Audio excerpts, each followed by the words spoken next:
네, 오늘 주신 하나님 말씀 마태복음 제19장 1절부터 15절까지 말씀입니다.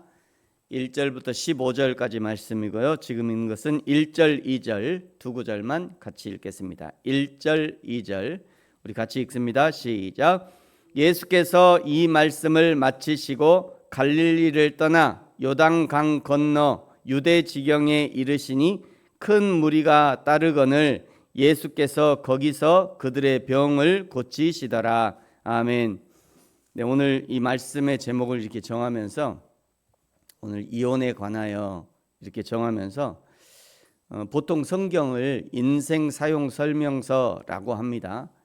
그렇게 말하는 이유는 성경이 인생의 거의 모든 부분에 대한 원칙을 말씀하고 계시기 때문입니다. 가장 중요한 부분이 어떻게 구원을 받을 것인가에 대해서 말씀하시고요.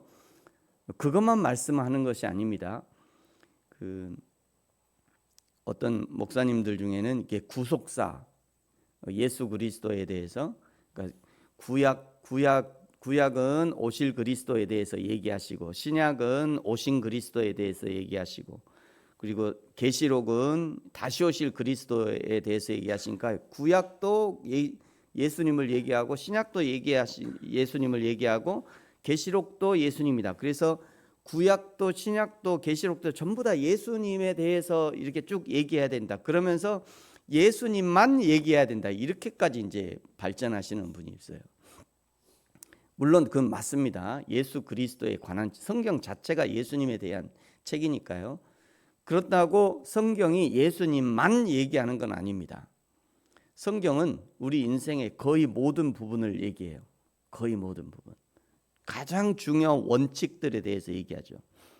이제 오늘도 이제 그런 부분을 말씀하신다라고 할 수 있습니다.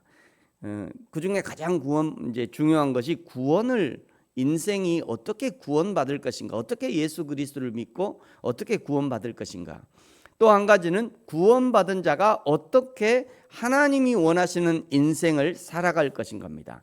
하나님이 원하시는 인생, 그것을 우리는 사명이라고 하는 것이죠.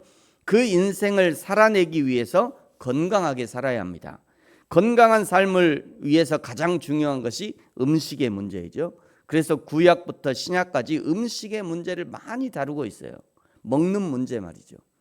그래서 제가 존경하는 어떤 목사님은 책이 뭐냐면 천재는 주방에서 나온다, 이런 말이 있습니다. 아무거나 먹어서는 죄송한데 머리가 안 돌아가요. 성경은요, 우리 인생이 어떻게 건강하게 살 것인가를 굉장히 말씀을 많이 합니다.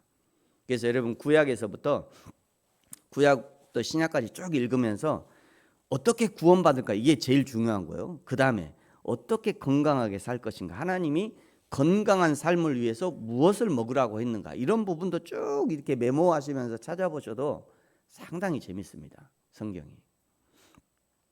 또 한 가지 하나님이 원하시는 인생을 어떻게 살 것인가에 대한 주제로 음행의 문제를 많이 다루십니다.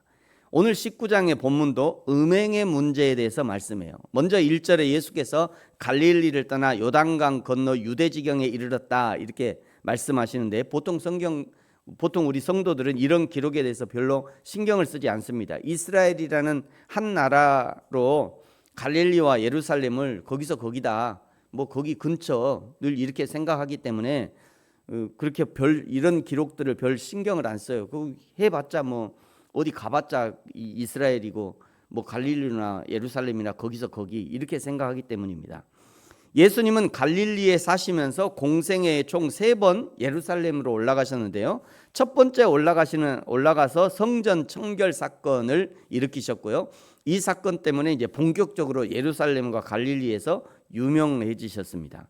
두 번째 올라가서는 베데스다에 38년 된 병자를 고치시고 그러면서 안식일 논쟁을 일으키셨죠. 세 번째 올라가서 드디어 잡히시고 고난을 받으시고 죽으시고 부활하시는 일들이 일어나게 됩니다. 오늘 19장의 말씀은 마지막 세 번째 예루살렘에 올라가신 기록이라 생각되는데요.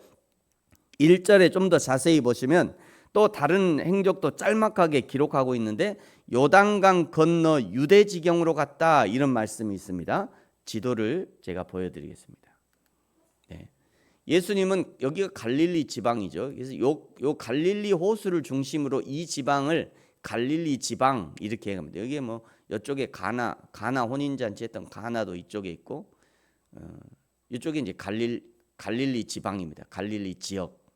갈릴리가 이제 광주시 뭐 이 정도, 광주시, 광산구 뭐 이 정도 구 정도 될 것 같아요. 그래서 여기가 갈릴리 지역. 갈릴리에서 활동을 하시다가 이제 세 번째 예루살렘으로 올라가시는데 여기가 베레아입니다. 베레아는 사도 바울이 전도할 때 전도 여행 때 질렀던 지역이 이제 저기 마케도니아 지역에 베레아가 있고요. 여기는 베레아 지역을 이렇게 갑니다. 이렇게 가면은 직선거리인데 여기는 산악 지역이에요. 그래서 요리 가지 않고 또 여기가 옛날에 북이스라엘 지역이었어요. 그래서 안 가요. 사마리아가 요즘 있거든요. 사마리아 잘 안 갑니다. 이스라엘 사람들은 사마리아를 개와 같은 지역이라고 생각하고 이방 지역으로 생각하기 때문에 이방 지역에 안 갑니다. 그래서 일부러 이렇게 이 길을 따라서 오다가 여기서 이제 건너는 거죠. 이 요단강을 이쪽에서 건너요. 그래서 요단강 건너 동편 이렇게 얘기하는 겁니다. 그래서 베레아를 가고 베레아에서 이쪽에 이제 그 여리고가 있죠. 여리고가 예루살렘에 올라가는 관문 같은 지역이기 때문에 여기서 이제 그 위쪽에 예루살렘이 있고 그래서 이제 베레아에서 다시 요단강을 건너서 여리고 그리고 여리고에서 더 가서 예루살렘으로 올라가는 겁니다. 아마 예수님도 이 길을 따라 이렇게 먼저 베레아 가고 그 다음에 또 한 번 더 다리를 건너서 이 요단강을 건너서 여리고 그리고 예루살렘 이렇게 가셨을 것이다 생각합니다. 예수님이 이렇게 베레아 지역으로 들어가셨는데 3절에 보시면요. 거기까지도 바리새인들이 따라와서 예수님을 시험하고 있습니다. 악한 사람들은요. 끈질겨요. 3절에 바리새인들이 따라와서 예수님을 시험하죠. 바리새인들의 시험은 이혼 문제였고요. 결론은 하나님은 이혼을 금지하셨지만 8절에 보시면 모세가 허락한 것은 너희 마음의 완악함 때문이다. 이혼 사유로는 9절에 오직 한 가지만 허용되죠. 음행한 이유. 이것 외에는 절대로 이혼을 불가하다고 말씀하시는 겁니다. 하나님은 구약에서부터 이 간음을 우상숭배와도 직결시켜서 설명하는 것을 좋아하셨습니다. 우상숭배가 곧 영적 간음이다. 이렇게 말씀하셨어요. 남자가 간음을 왜 합니까? 자신의 육체적 쾌락을 위해서 하는 것입니다. 남자만 간음하는 거 아니죠. 여자가 간음을 왜 할까요? 자신의 육체적 쾌락을 위해서 하는 거죠. 그래서 한번 맛보기 시작하면 정말로 끊기가 어려운 것입니다. 우상숭배가 이와 같다고 말씀하는 거죠. 우상숭배는 자기 자신을 위해서 하는 거예요. 우리가 하나님을 섬기는 것과는 전혀 다른 겁니다. 우리는 하나님의 뜻이 나를 통해서 이 땅 가운데 이루어져서 하나님의 나라가 속히 오게 하기 위해서 하나님을 믿고 섬기지만 우상숭배자들은요 철저하게 자신을 위해서 우상숭배하는 거예요. 자신을 위해서. 결국 이 시대는 음행과 부정을 미화하고 조장하는 시대입니다. 결혼도 쉽게 생각하고요. 이혼은 더 쉽게 생각하는 것이 이 시대의 풍조 같아요.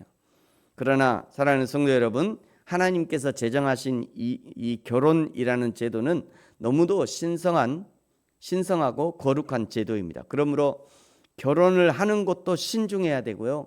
이혼은 더더욱 신중해야 돼요. 어쩔 수 없이 결혼할 수밖에 없는 상황을 만들어서는 안 됩니다. 기독교인이라면 그 정도의 절제력을 키워야 돼요. 13절부터 15절까지는 짤막하게 어린이들을 축복하시는 예수님의 모습인데요. 바리새인들만 예수님께 접근하는 것이 아니라 어린아이들도 예수님께 가까이 옵니다. 그 부모들이 예수님의 만져주심을 바라고 어린이들을 데려온 거죠. 대한민국이나 이스라엘이나 자녀들의 신앙생활에 부모님들이 관심을 갖는 것은 참으로 감사한 일이죠. 그럼에도 불구하고 자녀들이 부모 마음대로 안 됩니다. 그래도 계속해서 예수님을 만날 수 있도록 기회를 제공하고 잔소리를 하고 어떻게든 신앙생활을 할 수 있도록 도와야 합니다. 어린이들이 예수님을 만나도록 부모가 어떻게 도울 수 있는가? 첫째, 어린이가 예수님께 오는 것을 적극적으로 허용하고 인도해야 합니다. 예수님 말씀하시잖아요. 14절 예수께서 이르시되 어린아이들 용납하고 내게 오는 것을 금하지 말아라. 천국이 이런 사람들의 것이다. 어린이들이 교회를 놀이터로 생각하는 것은 좋은 것이라고 생각합니다. 그런데 놀기만 하면 안 돼요. 예배에도 적극 참여하도록 도와야 돼요. 노는 거는 잘 노는데 예배에는 가기 싫어. 아니요. 그렇게 하면 안 되고 교회를 놀이터로 생각하면서도 예배에도 적극 참여해야 돼요.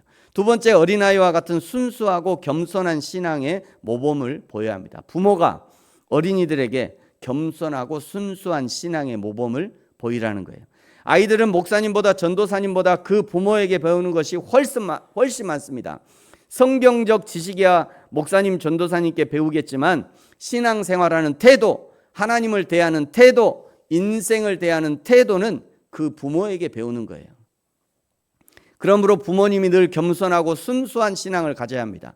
그래야 자녀들도 겸손하고 순수한 신앙을 배울 수 있는 거죠. 세 번째, 자녀를 위해서 안수하고 기도하는 부모의 역할을 감당해야 합니다. 새벽 교회에만 와서 기도하지 마시고 자녀와 함께 모든 삶의 현장에서 자연스럽게 기도하는 부모를 보여주십시오. 식사 자리에서, 식당에서, 카페에서 치킨, 피자 먹으면서 간절한 감사의 기도, 자녀의 영육의 건강을 위한 기도, 미래를 위한 기도의 모습을 보여줘야 합니다.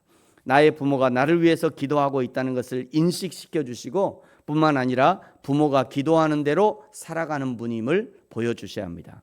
그리고 부모의 권위로 안수해 주십시오. 하나님의 축복을 간절히 빌어주십시오. 부모에게 자녀를 축복하는 권위가 있음을 보여주시고 실천해야 합니다.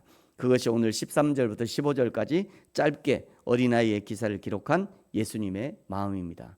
저와 여러분의 인생과 가정이 하나님을 기쁘시게 하는 인생과 가정으로 세워질 수 있기를 예수님의 이름으로 축복합니다. 기도하겠습니다. 하나님 아버지, 성경이 우리 인생의 사용설명서인 것을, 인생으로 태어나 어떻게 사명을 감당할 것인가, 어떻게 하나님의 사명을 발견하고 또 감당하실 것인가, 감당하게 할 것인가를 우리에게 설명하는 것이 이 성경입니다. 하나님, 성경을 부지런히 읽고 배워서 나의 사명을 발견하게 하시고 내 사명을 감당하게 하시고, 뿐만 아니라 또 성경이 우리 인생을 어떻게 건강하고 행복하게 살 것인가에 대한 지침도 알려주십니다. 하나님, 이 성경을 통해서 우리 인생에, 우리 가정에 행복한 인생과 가정이 되어질 수 있도록 그 하나님의 인도하심과 가르치심을 잘 배우고 실천할 수 있는 저와 우리 모든 성도들 되게 하여 주옵소서. 감사합니다. 예수님의 이름으로 기도합니다. 아멘. 하늘에 계신 우리 아버지, 아버지의 이름을 거룩하게 하시며 아버지의 나라가 오게 하시며 아버지의 뜻이 하늘에서와 같이 땅에서도 이루어지게 하소서. 오늘 우리에게 일용할 양식을 주시고 우리가 우리에게 잘못한 사람을 용서하여 준 것 같이 우리 죄를 용서하여 주시고 우리를 시험에 빠지지 않게 하시고 악에서 구하소서. 나라와 권능과 영광이 영원히 아버지의 것입니다. 아멘.